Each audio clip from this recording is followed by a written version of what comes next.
We've all had conversations with people about our health, about their health, about the way the world works. And, I think there is a lot of cliches and a lot of dogma that need to be challenged. This is obviously from my perspective. And I just recently had a few conversations actually about what I'm doing, and people are very curious, which is interesting. But yet, that belief system, that dogma runs deep, and it's very hard to break away from it if you're just on your own navigating this world with all the stuff in the media, with all the proving, disproving, science. And my quite often leads to more questions, but I have found my own sort of way of navigating through the soup. This is Anthony Stewart. This is Food for Thought. I am questioning everything they've ever said, and this is the experiment on myself, my log, my captain's log, so to speak, on my personal journey over the last few years. I have adopted a carnivore, animal-based approach for the last 2 years, and I've done a complete 180. And I want to know how many conversations you've had with people, or you've heard a story about somebody. And personally, this was one of them. I had a conversation with my doctor about 3.5 years ago. I was pre-diabetic, and she told me that I would have diabetes within 10 years. Unlucky. I did not accept that. And I have now shown that not only by not eating sugar for the most part, every meal will change that. I am no longer pre-diabetic. My A1C is around 5. My fasting glucose for the most part is well below normal range. I will be putting on a CGM and doing this, seeing how my blood sugar goes. And we'll probably document that a little bit. But, I hear people all the time, they ask me what I'm doing because they can't believe it. They don't believe that I eat only once a day. They don't believe that I eat pretty much only meat.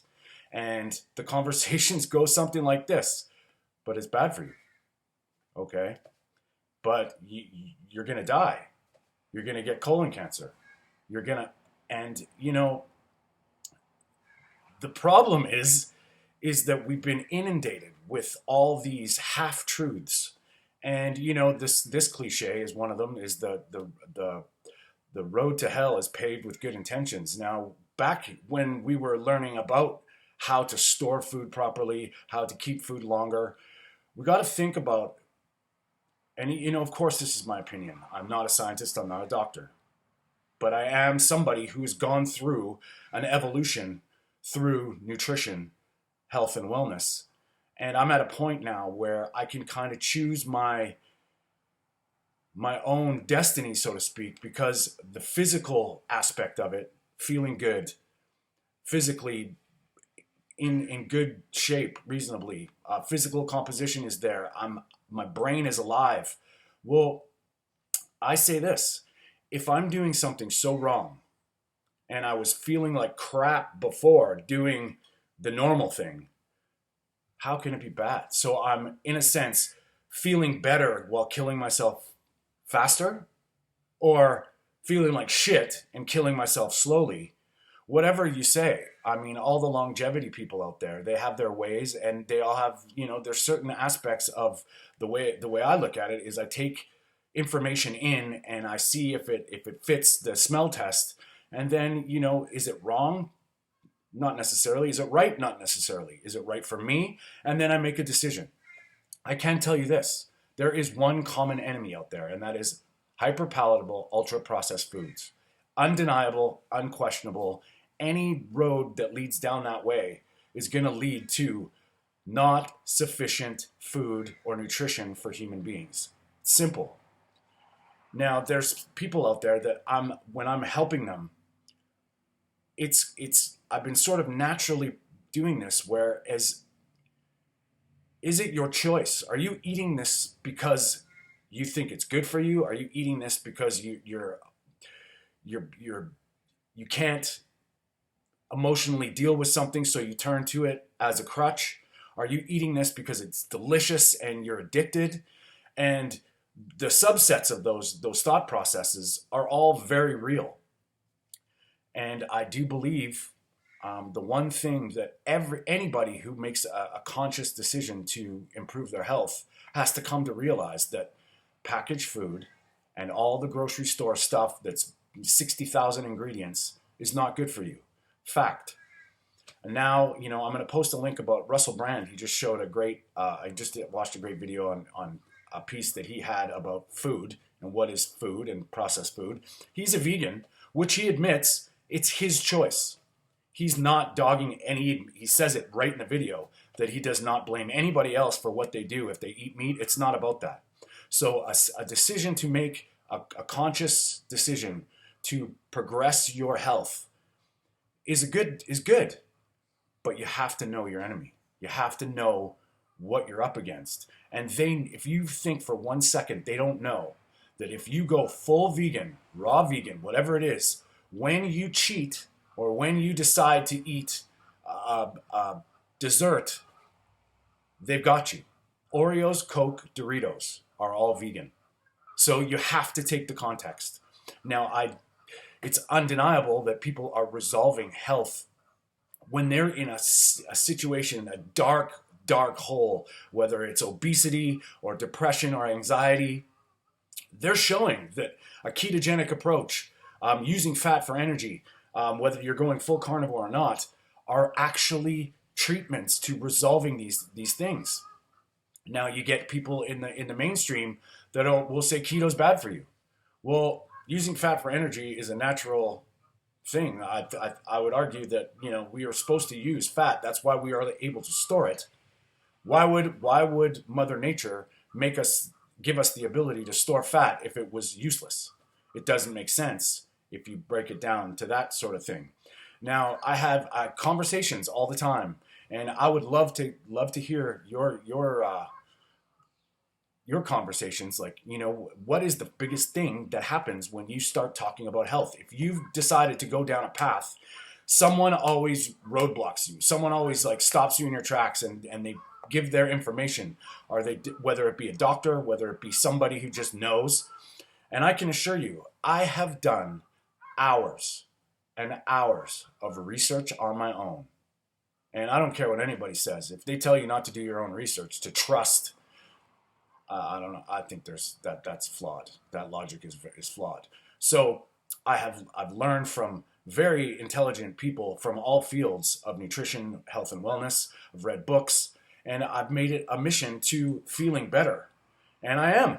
So am I doing something wrong? I would argue not. Now, the conversation I had with my roommate yesterday, I did a video in the past. I'll put it up at the end. He's lost 20-something pounds, just starting to become aware of food he's putting in his mouth, eating from home, eating a lot meat-heavy diet, cutting back on the added sugar. And he started feeling good. He started feeling great. He was not a perfect carnivore. He was not a perfect keto. We never mentioned those words. He just saw the way I was eating and sort of started to adopt a little bit more of that practice. Well, I had a conversation with him last night, and he has informed me that he's going back to steak. Why? For about a week, he went a little loose and started eating pasta, pizza, and processed food, eating out all the time. And he had an epiphany. He started feeling like shit. He didn't gain a bunch of weight back. He still was able to function, but he knew, I saw the look in his eyes, that he knew that it wasn't the way to go. Which proves a few things anecdotally, of course. Sugar addiction is real. Eating a whole bunch of processed foods makes you feel like shit. Now, I think there's a dial, and I think there's context, and I do believe in it is you gotta live and you gotta find your way. But I do believe that there's some merit and a lot of value in taking a planned, step-by-step approach to these things where, if you're in the grocery store and you're looking at, start reading ingredients, just start questioning them. And you'll find that the sodium, potassium sorbate, and these dye number whatever aren't supposed to be anywhere near our diet. So, we're going to get back to the rules. I do believe local, seasonal is better. If you're going to eat meat, try and eat it from the best sources as possible. And, start becoming aware and conscious of what you're putting in your body. And you'll start to improve. If you're plugged in and you're eating, consuming all these things that are horrible, yet you're taking supplements and all these things that are supposed to be good for you, well, how is your body using? And this goes into deep. Today was just about knowing your enemy and, hyper palatable, ultra processed foods. And I have personally read 4 or 5 books on from very intelligent authors, doctors, scientists, who all have their own spin on it. But what it comes down to is that principle. Now, nobody is on your side like you are. So you need to take the power. You need to harness that power and focus it to where you can get better. And it starts with a conscious choice of what you're putting in your body. I'm not perfect. I don't believe anybody is perfect. That's not the point. The point is becoming aware and understanding these things cumulatively cause great damage and distress. And I believe in cause and effect, root cause healing. Don't underestimate the power of these chemicals and these molecules.